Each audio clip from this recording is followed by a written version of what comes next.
Hey y'all, welcome to Geek Freaks. I am Frank and I'm joined by John. Hey, yo. Jonathan, how you been doing, man? Good. Been a while since I've been on Geek Freak, so it's kind of fun to be back. Excited. Well, that's the nice thing with the rotating cast is that, like Squeaks comes in and then he's got, baby stuff. And then so this week, actually, most people are busy. So I was surprised that even you were able to join. A lot of people all booked up. But as for the news of the network, we have the finale for round 3 coming up on Saturday. Actually, I do feel like this has actually been their best 2 episodes. It's the end of a 2-parter as well. They're making a fighting game based off of Disney characters. And what I like about it is, like, if you and I were to do this, I'd probably be like, yeah, Goofy, he's tall, so he has, like, more reach. But they're going into, like, the science behind it. They're like, well, Simba's got this certain muscles, and this means he would be really quick, and da-da-da-da-da. Like, they actually go into, like, really what it would be like. Couple fighting game nerds. I like that. How are things going over at Trek Freaks? You just had a really cool guest on there. Yeah, it's really good. I love talking about Star Trek in general. We're going, one episode at a time of the original series, reviewing them. We had, Mr. John Kirk joined us a couple episodes ago. He's a great guest. It's great to have him on. He's very, very knowledgeable when it comes to Star Trek. Just a fun guy to talk to. So it was a delight to have him join us. We're looking forward to, more episodes we have coming out soon. We're looking for more guests. So we did have somebody lined up. I think that might have fell through for an upcoming episode, but we're still hoping to get more people involved in Trek or other fans if they're really, passionate about certain episodes to join us. But it's a lot of fun. Yeah, John Kirk particularly is a writer for a lot of the websites that I use. Data Geeks, we use it for Geek Freaks all the time, and Trek Core, I use that for Geek Freaks and honestly just for my own geeking out. So yeah, it's been cool. It was cool talking to or hearing from one of the writers. We will note that Marco's very vocal about having John on the show as well. We could hear him in the background. Right. Yeah. Making sure to step up. So check out all our podcasts, guys. We have a new Disney Mom Gone Wrong coming out this week. It's going to be their Toy Story episode. Did you have a chance to hear their recording on the Thor episode? Which is, spoiler alert, there's a Thor episode, guys, coming up, but it's not until like next month. What's funny is I haven't heard the full recording of it. I was in the room when Susie recorded her portion of it. And so I could only hear one side of the conversation, but I was like, oh my God, I want to chime in. I even did a couple of times, like yell her an answer from across the room. Yeah. It's like, I want to chime in so much. Some of the stuff, it's like, how do you not know these things? Like, I know. We talk about this stuff all the time. I remember I have a terrible memory in things that I don't particularly care about, right, or don't really pique my interest or whatever. And she has to remind me these things all the time. So it's like, okay, yeah, this is something that you didn't grow up with, that you're not really, deep into. So to not remember a lot of details, I get it. But yeah, it sounded like a very uninformed conversation where all of them were kind of guessing about. It was so hard to listen to them. like they're amazing, and I love their show, and I love editing their show. But when it's something that I could like answer every question that they're sitting there, and Squeaks was on the show specifically for this reason. He was supposed to be the expert, and it's like, Squeaks, what? Like, you're supposed to know. And he's like, that's a good question. I wonder if Odin did steal Loki. It's like, no, Loki was abandoned. Like, I actually that was the one thing where I was like, okay, like I gotta text you guys this because it's driving me absolutely nuts to not tell you what's going on with this. Yeah. So check it out, guys. When I heard they wanted to tiptoe into MCU, I was surprised. It's like, are you sure you guys want to do that? It's kind of a big undertaking. Not that, the movies are too complicated or anything like that. The movies have passionate fans. You're getting away from like some of the Disney cartoon movies that we grew up with, and you're getting into the comic book world. And so you got to do it right if you're going to get into it, which we're not experts. Even we are barely grazing it. There's a lot of great podcasters out there that just do comic book stuff. And it's amazing talking to them because they know stuff I don't know. But wow. But it's exciting because now they're going to be learning this, and us too in the process. Yeah. So much more of, this whole, especially the Marvel, MCU, but just the comic book world in general. So it'd be fun to see them peel back the layers in that. I liked how, I think it was Susie that was saying, like, oh, I got the idea from when we were at the convention and we had the MCU board and people were so passionate. I got the idea from that. And I was like, yeah. They were passionate. Think about how if you get something wrong, that's a whole different group you're pissing off now. Yeah, and so that's where I was even telling her, and I know this would be a different format, and this would be really hard to do. It take a lot of work and dedication, but instead of taking one movie, and that we actually talked about this, me and her, a long time ago about earlier Disney movie, but instead of just reviewing one movie, review an entire either character or series of movies about this character. So watch all of the Thor movies and then review that as a whole. Yeah. Instead of one movie standalone and then a second one, and they're very isolated if you watch them by themselves. But the fans didn't watch it by itself; they watched them all, and their opinions are based on all of them. So I'd say watch all the content about a certain character and then a thorough review. But that would take a ton of time for them to prepare for it, and they try to, release episodes faster than that. So there was something that they brought up, and I think is something we might capitalize on. All three of the girls were saying that like MCU and really just Marvel movies. I don't even think they were calling it MCU. I think Squeaks might have changed that, but was saying they're so daunting that they hate to even approach the movies. That it's a little overwhelming seeing this Marvel library. And I wonder if that's a common thing for people who don't follow the news like we do. What do you think that's something that's pretty common?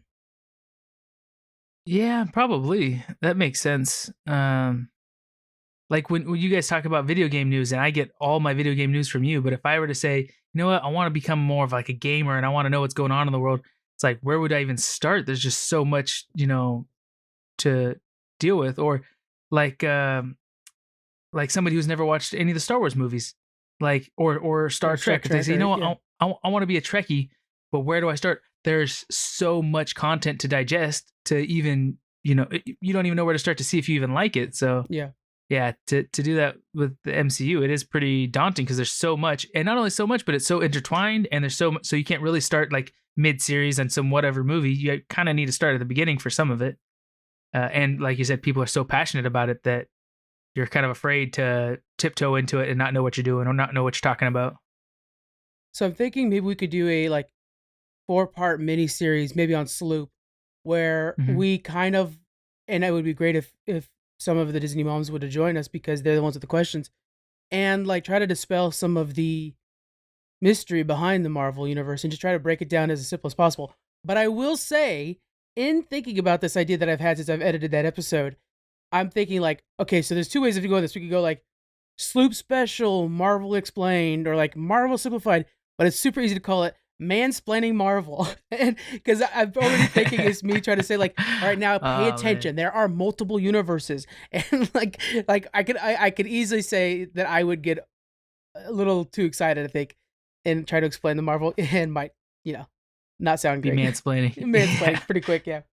That's true. Yeah. Like, we created a Disney Moms group just so we can be men explaining to the moms the real way things are supposed to be or something.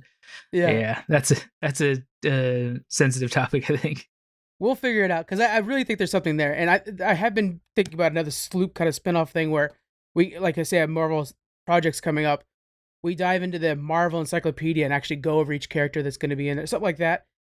I don't know. Maybe there's something there. Maybe if you guys think that would be useful, if you're listening to us, you're not very familiar with the big, massive MCU, and you would like a 4-episode explainer of the easiest way possible, let us know what you think about that. We might put something together. I think there's something there. I just don't know if we're 100% right to be. Definitely not solo. I definitely want the girls involved because there's questions that I don't know need to be answered. So, but that Thor, very special Disney Moms Gone Wrong, will be coming out on the day the Thor movie comes out. Love and Thunder. So watch Love and Thunder, get excited, and then go home and listen to and get enraged if you have that nerd rage built up by a really fun Thor episode. It was a lot of fun. But yeah, there was definitely parts where I was like, come on, that was just fun. Get out your Googlers. Get out your Google, which was Squeaks' old job back when we used to meet in the studio.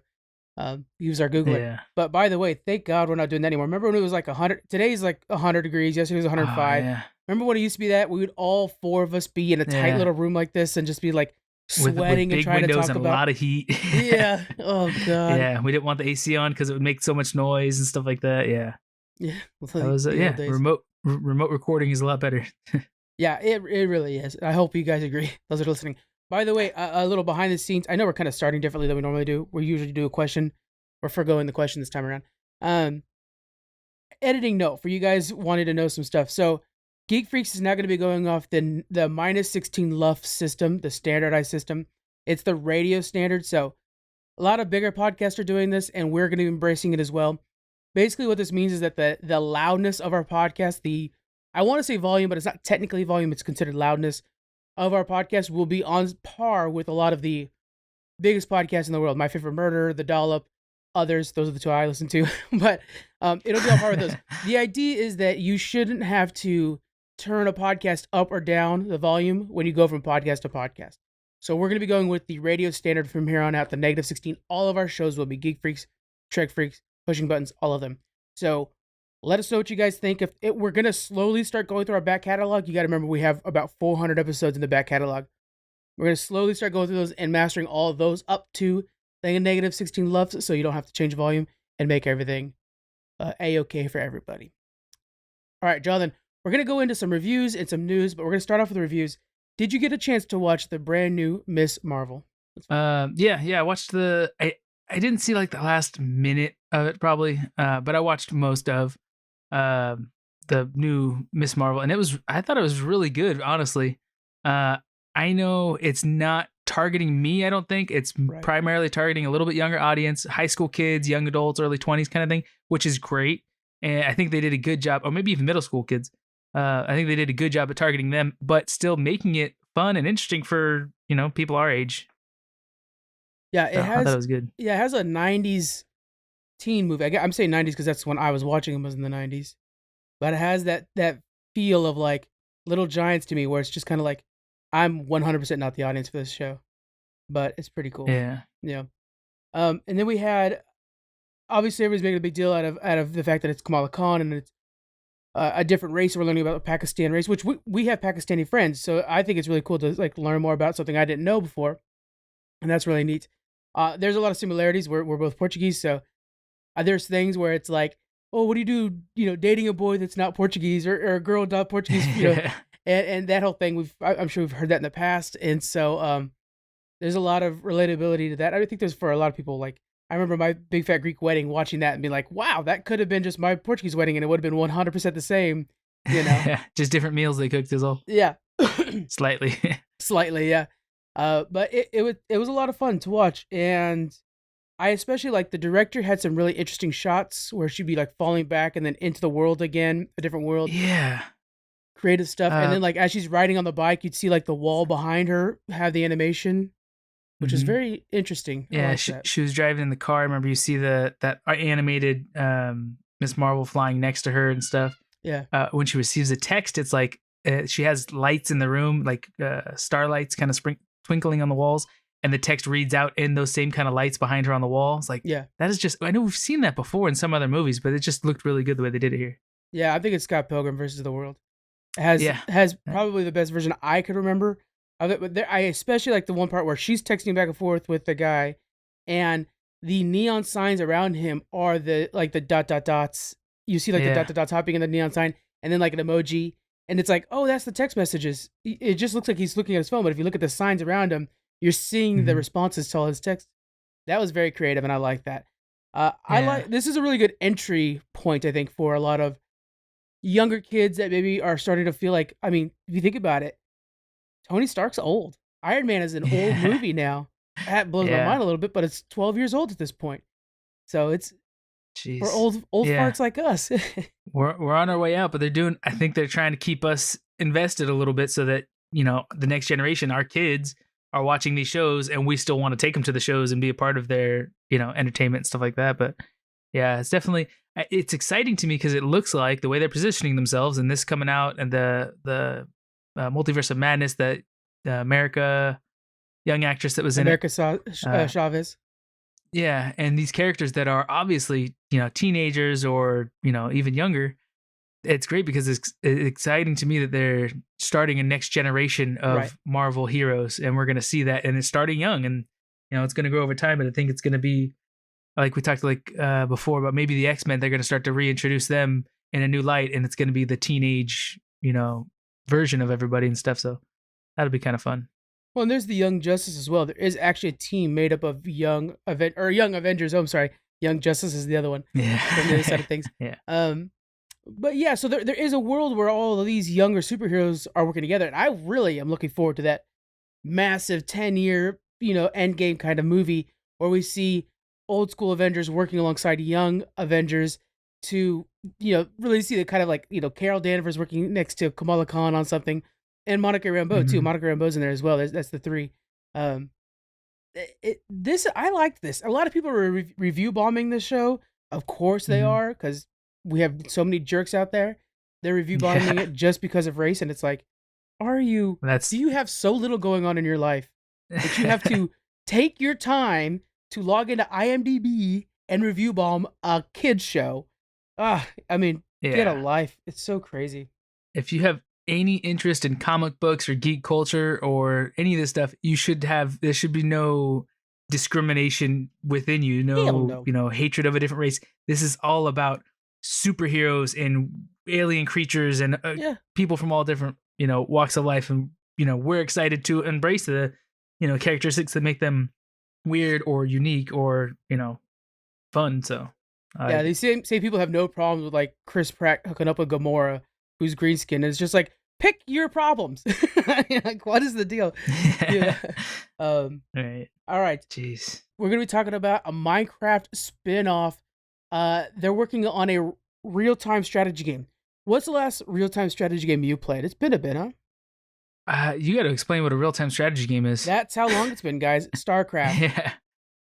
Oh, okay. Yeah. It was. I mean, I haven't played a lot of games like that. There was a Halo one. Halo Wars. You played that without me, really? Yeah. Yeah. I played that for a while. That was fun, but I don't. I don't know. I don't think I spent a ton of time playing it. Yeah. I played Civ 6 with you. Is that the same thing? Yeah, that's considered a like Yeah. a it's I think it's called the 4D version of it. It's like an extreme basically version of real-time strategy. Yeah. Yeah. But I don't know how well that would do in a Minecraft. Like I don't know what that would really look like. From what we know so far, because it's just now kind of in the development phase, they're saying that you're going to be playing as a Steve-like character and controlling the mobs around you to attack basically piglins and different normal enemies in Minecraft. Do you think they Hmm. could incorporate the Minecraft aspect into that game, or is it just basically a Minecraft skin? Yeah, I think it's just a Minecraft skin. That doesn't sound like, and even just when you think of the Minecraft gameplay, it doesn't have anything to share except for aesthetics. But the format is just so different the way it's played. So I don't know how those would overlap each other at all. But Yeah, I mean, if people like it, they like it so much they want to play it in a different type of game, then that's cool. That's good for them. yeah.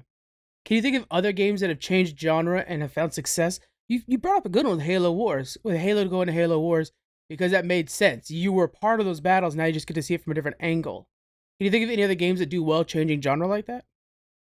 No, not really. I mean, even that with the Halo Wars, it wasn't a thriving success, or else they would have made sequels to it. So I think it's kind of hard to once you're established and you're known within a certain type of gameplay. I think it's hard to completely change your format like that. Yeah, I think it's all about building the world though is the key. Because if you have a Hmm. game, for example, if you're going with like, we'll go World of Warcraft is the example I use. World of Warcraft is Warcraft, which was this MOBA type game where you're trying to like control lanes and stuff like that. You're attacking, and then they're like, hey, let's just expand this world. And there was cutscenes and like there's a good story in between. Let's go into that Hmm. story and expand the world. And then like literally they use the engine from the MOBA to make the first Warcraft game, and that created almost this new genre. I mean, it was using EverQuest and it was using RuneScape, but it perfected those games so much that it became the gold standard. That's probably my best example of it. But there have been others. Assassin's Creed have a platformer that's with Assassin's Creed China, India, and Russia that's quite good. But again, those are all based off of building the worlds. Yeah. Well, I mean, to go like way back, Mario used to be a 2D game, and then they had like Mario Kart and Yeah, all these other expansions off of that were good really hot. example. Pokemon as well. Pokemon Go was a huge success when that first came out. That was a big change in platform. And both Pokemon and Mario have joined in with Smash Bros. To create a fighting game. Yeah. Yeah. What about Mario makes him so easily able to change genres? Because he's also in tennis with sports and stuff like that. Why is he able to change genres so well? Yeah.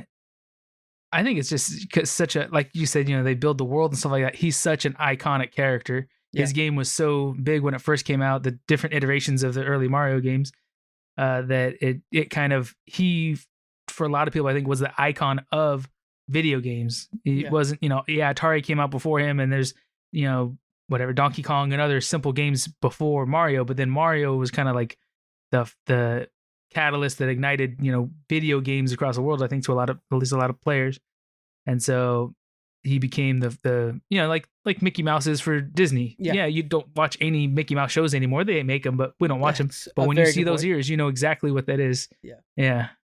So you see Mario, you know exactly, what that is. And then it's easy to take that. Like you're saying, he's a skin. You could put anybody in a go-kart and say, this is Zelda racing or something like that. But, you put Mario in it and it sells because people expect a certain level of quality in the game and that they're going to like it like the original ones. Which a lot of that is to Nintendo's like stewardship of their characters as well. They don't let a lot of people touch Mario. It's pretty much in-house for the most part. There's a couple examples of it not being that case. But there's also this care of making sure that, yes, high quality, great sound, family friendly, everybody else has to pick up that controller and be able to play the game comfortably. Like for Mario Kart's a great example of this where a total noob could play the game and still find fun in it, while a professional can do the same exact thing but perfect it. It's not like you can't play a Mario, even Smash Brothers. Like you can just press A and B and still play the game. But then if you're talking to the boys from round 3 who make a career out of it, then you see a whole different version of it and you start to see the strategy behind it. And I don't see a lot of companies, specifically Mojang, which I think is punching above their weight now with some of the plans that they've got. They try to copy the Pokemon Go thing and it failed. I think this might be outside of their realm. Do you trust a smaller studio now bought by Microsoft? I will say, right? So actually, they do have the Microsoft backing. Do you think they could carry the Minecraft brand as big as say Nintendo did with the Mario brand? I don't know. I mean, Microsoft, if they really see enough potential in it, they could put a lot of money into it and make sure it reaches some, markers of success. But this idea of going to this style of gameplay, I don't think it's hot right now. I don't think it's something that everybody really wants to see. So I think on the flip side, they should have pushed a little harder into that augmented reality version of the game that they're developing and really expand on it, keep developing it, keep growing it until augmented reality is in everyone's houses because it's coming. And you'll be the one that's already thoroughly developed with this massive world and easy controls and interaction and stuff like that that's been tested for 5-10 years. Yeah. So I think that's where Microsoft should put their money. Yeah, it's amazing how much they've impressed me. I will say that this isn't the company that made the Xbox original or anything like that. This is a whole new company. Their work with Rare is, outstanding and an example of how things should be done. Satisfactory as well. Like if Xbox and Satisfactory work together, I'd be very happy because I feel the same vibe that I get from Rare that I do from the guys at whatever it is that does Satisfactory. I forgot already. I watched the videos. Oh, Coffee Stain. There it is. Coffee Stain. There. My pirate is yelling at his iPod right now. A member of our Discord. Check out our Discord, guys. Which I just put up a new update video they put out. They're very good about communicating with their player base. But yeah, it's a tough one. So we'll see. We'll follow up on this Minecraft spinoff that's working. We've already played and streamed the other Minecraft spinoffs. We show them to you guys. I will say, we're recording this the day before the Minecraft or the Microsoft and Bethesda announcements. If there is anything announced that's special and big, I will voice it back. I will cut it in right here. All right. Speaking of Nintendo, the Grammys have announced that they're going to be adding video game music as one of their genres to win Grammys. Do you think that video game music deserves this kind of appreciation? Absolutely. I think that's a great idea because the music in a game, it depends on the type of game you're playing, right? But if you're playing a really, deep, engaging story game, the music is just as effective in the game as it is in a movie.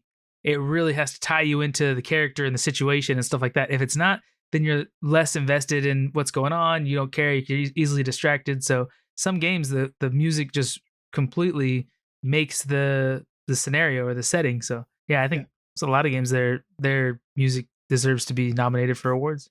And the music, I feel like, adds so much to a video game. The Halo 2 soundtrack, it's a masterpiece all onto its own, right? And I cannot believe the damn series did not use it. That drove me absolutely nuts. When I'm watching the Halo series and they didn't use it. I wonder if they don't have all the rights to it. Oh my God, just get a dude on a guitar already. I want to hear it. Yeah, but they use a version of it, I think, in the end of the intro. But it's not. They don't version, Yeah, they don't use the same thing. But you know how it was originally made by Bungie, and then now 343. Only 343 is making the show. right? So I wonder if there's some stuff that Bungie still has rights to. Yeah, I wonder if there's something where Bungie's still getting paid for every time they use that Halo music in the Halo games. Because I know in Halo Infinite that music's there. It's a more like high def version, you know how it is, but it's still there. But there's something about Halo 1 has a degree of it too, but Halo 2's version where you can hear as I'm saying that guitar just rip through it, and then you're imagining yourself with that Warhawk just flying around at full speed. And damn, that shit's good. That was such a good game. I'm loving the show too, though. I think they did a really good job. I'm looking forward to that continuing. Me and Daniel were just talking about it. He hasn't finished it yet, and he's like, oh, I love all the fight scenes. And I'm like, what episode are you on? He's like, oh, I've only got one more to go. I was like, oh, get ready. There's a hell of a fight scene. That final episode's amazing. I think I've seen all of them, but I have to see. I might not have finished this first season. Right. I think I'll I did, test though. you on it. There's a big twist on what happens to Master Chief, specifically his body at the end of the series, at the end of season 1. Do you know what it is? That alone should tell you. No. Yeah, my memory's not great, but I might not have seen it if I don't remember that. Their final twist, which I think kind of made a lot of people mad, myself was like, I'm ready for season 2 now because you guys did that. So check it out. It's pretty cool. Make sure you watch the end of that. Nice. But yeah, I also feel like video game stories deserve a recognition. So maybe the Oscars can start pulling something in because let's be honest, the Oscars need help. We changed our Better Oscars to an entirely different event because it's like, who the hell cares about the Oscars anymore? Yeah. Let's do most compelling video game story. Actually, we're going to add that to ours now that I'm saying it. Yeah. I think video games need to be considered as a form of entertainment, just like all these other platforms, just like movies and TV. You know, they should be included. I know the production and stuff is very different, and they're not part of the Screen Actors Guild and all that stuff. But the voice actors are, voice actors should be. The voice actors, yeah. So I don't know. Yeah, I think they should all be considered. There's a version of it, not necessarily the Screen Actors Guild, but they are a part of a guild usually. And speaking of, different unions and stuff like that, that's finally starting to grow in U.S. development companies. But yeah, the way you said that, Jonathan, it's funny because it's like common sense to you, right? Like these should be seen as on par as movies. But for a lot of the older generation, and we know the Oscars is ran by a bunch of old ass people, it's still a kids thing. And it's like, what? It's detached from the mainstream watches movies in theater. That's date night. And then a lot of people like to sit and have their TV on while they're, eating spaghetti for dinner or whatever. Yeah. But video games is just for, young white males to sit in their bedroom and play video games. It's not, I hate to them, that it's so not much. Broad spectrum yet. Yeah. Like everybody, not everybody, every kind of people are into video games. It's not that it's a certain sect, but maybe it's still hard to be afforded by, people that don't have access to the funds to buy that stuff, but lower income families. But there's a version of it. Even mobile gaming still tells good stories. And I just talked about this on our TikTok, actually. There's a report. There was a report done recently during the E3 announcement. Oh, actually, the TikTok's going out today. Check it out, guys. The TikTok came out on Saturday. That said that 60-something% of Americans play video games. That's a huge chunk of the population to be a participant in video games and for it to be completely ignored.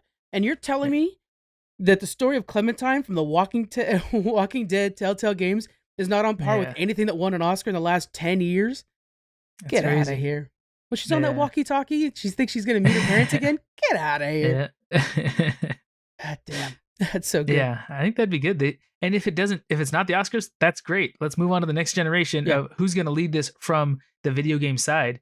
Build a entertainment, committee or whatever that's going to be rating and reviewing and giving awards to video game developers, and add in TV and movies and music while you're at it, and incorporate all, modern we have entertainment. The Game Awards, right? We have the Game Awards, and they're starting to gain in popularity. Jeff Keighley's the one that runs it. Actually, they just had the Summer Game Show, or the Summer Game Fest. You'll notice that we're not talking about it because nothing good got announced. But anyways, they have their awards in December, which are pretty good, but they don't really go into like storytelling beats or, hey, this is a drama, let's talk about that. I would like for it to be taken as seriously as the Oscars by that sense, but really get into the story of it, because there are times where I'm emotionally impacted by a video game far more than I could be in a movie because I participated in it,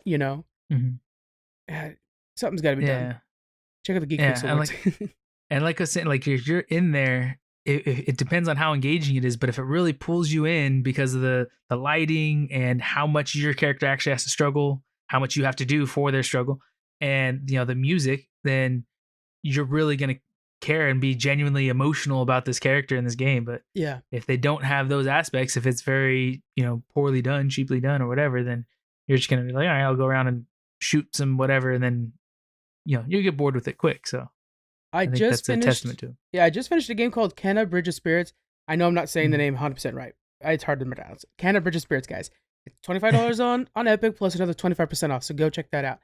It's an indie. It was the best indie game of last year, and I finished it on. And the story, Jonathan, you're basically this person who's guiding spirits to the afterlife, and Mhm. you're going into this village that's been decimated, and you like there's like 3 different stories within it where you're helping spirits find each other, and they're so heartwarming. There's these 2 little kid spirits that are trying to find their older brother, and then you find out that basically like the older brother was looking for the kids, and there's a storm that came, and it's just so heartwarming. And when you finally Mhm. get them to meet, and all 3 brothers walk into the afterlife together, and you're like, all right, here to help, time to go help the next spirit. That is such a good story that I'm sorry doesn't compete with the latest Doctor Strange movie. I don't, Yeah. I wasn't emotionally attached to Doctor Strange in the last movie, and yet Doctor Strange will win some, special effects awards. That's a shame. Yeah. Yeah. Yeah. I agree. There's something out there. Okay, let's get on to the next thing here before I get all emotional about Kenna Bridger spirits. All right, everybody's worried about Twitter, Jonathan, because we got Mr. Musk over there throwing his cash around thinking he could buy the world, and he's thinking about he's going to buy Mhm. Twitter. Now he's thinking about backing out, so we don't know what's going to happen there. But that instability has people concerned about Twitter. Instagram is part of Facebook, or I'm sorry, Meta, let's all call it what it is now, and they steal a lot of your data. So people have been throwing out the idea like, oh, you know what we should use is Discord as like the new main social media platform. Do you think Discord can pick up that mantle? I don't know. It doesn't have the same ability I think that Facebook has. You don't have Right. like a page where you post your own stuff, and I don't know. I mean, I use Discord for us to talk and and message each other back and forth, but I don't see the same level of communication that you see on like Facebook and Twitter. What's nice I don't about know. Discord is the fact that it's a community that basically we've welcomed in. So I'm not seeing Mhm. some family member 4 times over that I really don't care about, if I'm being honest with you, and what they're doing with their kids. I'm seeing about what Tabby, my friend for the last 14 years, is doing with her kids and how they're getting ready to play Pokemon together. Like Yeah, that's tailor made for me. but you can do that on the other social medias, right? Just unfriend all the Just people that you don't really care about, and just friend the ones that you do.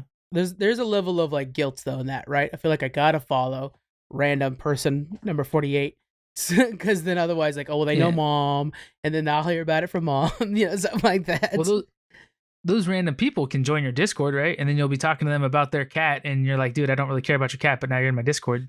I guess I have the ability to kick them. Yeah, you're right. I think what it is Discord. People don't know about it yet, is why it's working well for me. Is people don't know about it Yeah. yet. But by the way, you guys can join our Discord. It's in the links in the description. And I'm willing to talk to you about your cat. So come in over your cat. So should this work, let me lay out how it'll probably go then. Okay. We were the beginners pioneering Facebook back in the youngin days, Oh yeah, I and it was remember. so great. And then all the boomers came in, and now it's like, okay, it's where people post pictures of their food and their cat, and old people talk about their grandkids. And so now, people have moved on to a bunch of different stuff. But if this happens and Discord becomes the next big platform, cool. We're going to be, pioneering a new platform, but our kids or the next generation is going to move on past that. They're not Yeah. going to want to stay where we are. We're going to be the boomers that are, posting pictures of our kids and cats and stuff. So I think Yeah. there's going to be something else after that. I do feel like for some of the next generation, Generation Z, how old does that make me sound? Calling generations by their names. Generation Is there Z, no? which is Yeah. is that the youngest one right now? What? I don't even know. Well, I'm wondering what do we do after Generation Z? We have to get into a different alphabet. Maybe we start again, or we go ZA, ZB. I don't know. I don't think we have to worry about it, John. I think by then we're clocked out. We're gonna get a book and start naming them like hurricanes. Oh, I like that idea. Or we could like name them Yeah. after mythological character. Generation. Yeah. Generation Alexander. Yeah, Something like Generation Zeus. Oh, damn. That's a good one. Yeah. All right. So I think so. We've had a lot of tragic events lately, and one of those tragic events, they found out that the perpetrator of that event was advertising his future endeavors on his Discord. So it's like, Oh wow. he didn't go to Facebook, he didn't go to Twitter, he went to Discord because that was his social media. So I think for that next generation, Discord might already be that place for them. Mm-hmm. But then obviously with Discord, the only people who saw it were his close knit of friends that he let into Discord. Do you think there's a way that we could open up Discord channels so that it could be discoverable by everybody? Or is that opening up a Pandora's box? Yeah, I don't know, honestly. I mean, I don't use other social media platforms enough to know what people like and don't like You about really them. don't actually. Yeah, you're the wrong one to talk Yeah, about. I hardly ever like. I get notifications from Twitter, so sometimes I'll just, or not Twitter, sorry, Instagram. Yeah. So sometimes I'll open those and I'll follow it to whatever that post was. But I don't sit there and browse around like a lot of people do. I go on Facebook sometimes, honestly, because Facebook Market. I'll buy stuff off of that sometimes, but I hardly ever check in on the family because that's all it is. I love all my cousins and siblings and their kids and stuff, but that's all I'm seeing is all the cousins' kids in their soccer game and birthday parties and stuff like that, which is great. But I don't know. I prefer to just go on TikTok and swipe mindlessly and watch clip after clip that's tailored for me. Yeah. So what can Discord do to become the next big thing? What would they need to do? And do we want it to be the next big thing? Well, I don't know. I think a lot of things come down to money too. So if there's a way for the streamers to really monetize Discord, yeah, I think that would probably pull in a lot of the next generation, at least the gamer generation. To get all the people off of Facebook and Instagram, they just got to mimic a lot of the features they have. right. And I don't think we want that because it's going to kind of break Discord. So I'd say stay in their lane and stay, niche. But I actually agree with you. Yeah, because I think one of the big things missing out of Discord is the ability to be discovered. So we use Twitter, Instagram, and Facebook to advertise our Discord. Not advertise, but share it. Because there's no way for Discord. Well, there is once you hit a certain threshold, which is unfathomable. But I've never heard of somebody hopping on Discord and like, oh, let me look around in groups. No, you're going to your favorite streamer's Discord or favorite podcaster's Discord, this one, and doing what you need to do that way. Because if you hop on Twitter and I'm scrolling through Twitter, I'll see my friends retweeting somebody else that I don't know, and maybe I find them interesting and will follow up on them. Or Instagram, like after you get past the daily feed, you get to what I would consider the good stuff. It's usually dog videos for me. It's just suggesting dog videos. Funny enough, that's how my TikTok is too. So I think I might have a thing about dog videos. But yeah, I think that's what Discord's missing, and it might be the thing I want to make sure they don't adopt is discoverability. So what you're saying is they need like a lobby, right, where somebody can enter in this lobby and then they can see all the different there we go. tables, all the different channels that they can watch, and then ask permission to join them. Yeah, if you want to be discoverable, you set your channel to wide open to whoever walks in. And if you don't, you can make it to where they could see you, but they have to ask permission, or you can make it to where you can't be seen at all and your channel is just private. I think that'd be fine. Discord has many tools that we love. I mean, we have people who are participating in our Discord. They see X amount of channels, but we actually have about double that for all of the tools that we use for like podcasting stuff, sending each other recording links. Matter of fact, the video we're recording for this is using Discord. So there's a lot of things that Discord does that we really appreciate. But yeah, I'm almost kind of don't want them to mess it up at all. Do you think Discord can fight for the audience of Zoom? Can it be used for school and other things better than Zoom is? It already is doing better than Zoom is. It's just that they don't have their built-in features. So to kind of behind the scenes, guys, what we're doing for this video right now, we could go to Zoom, but Zoom to go high def, like to go really high def, you got to pay an exorbitant amount. You have to be a full-fledged big-ass company. Discord, we're going high def, and then I'm using Streamlabs or OBS to capture that video in 1080p. So, it's one of those things where it's like Zoom can do this, but they're trying to monetize it so much that they make it to where it's unwelcoming. When if you know how to use Discord and screen capture technology, which both are free, then you could get that super duper high def that you want, which is what we have right now, and it's working well. Plus, I edit the video down to something of use later on, but yeah, it's a shame that I think Discord could really smash that Zoom, because there's also Slack. I don't know if you guys use Slack, but I used to use Slack a lot for business. It's basically a business version of Discord, but it doesn't have the video stuff like this. But I think Discord can replace Slack as well. Does Discord, so Zoom, as far as I understand, is primarily web-based. You can download Zoom and run it through your app on your desktop, but you can just go to the website, send someone a link, and you guys are both on. Does Discord have something like that too? Yeah. Or do you have to download it? Oh, okay. Yeah, Discord can Oh, be easy. okay. We've interviewed people through Discord, and I just like, here's a link. It'll take you to the browser. That's enough. So yeah, Oh, it okay. does have that. Just like That's Zoom good. has. Because I use the Zoom Yeah. program far more than I use the Zoom actual browser. Okay. Sorry. One second. Let me pause this for a minute. Oh, I won't pause the Don't audio. We pause. just have Yeah. to cut it out.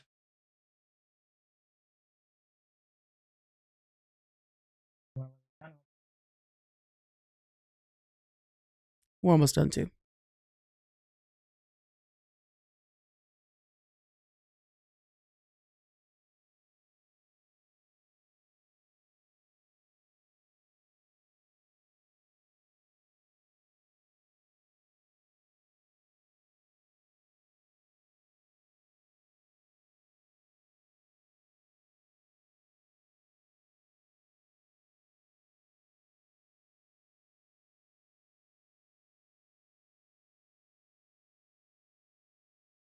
Can you? Oh yeah, you can still see me. Yeah, It's we're not almost as done clear. too. We'll make it quick.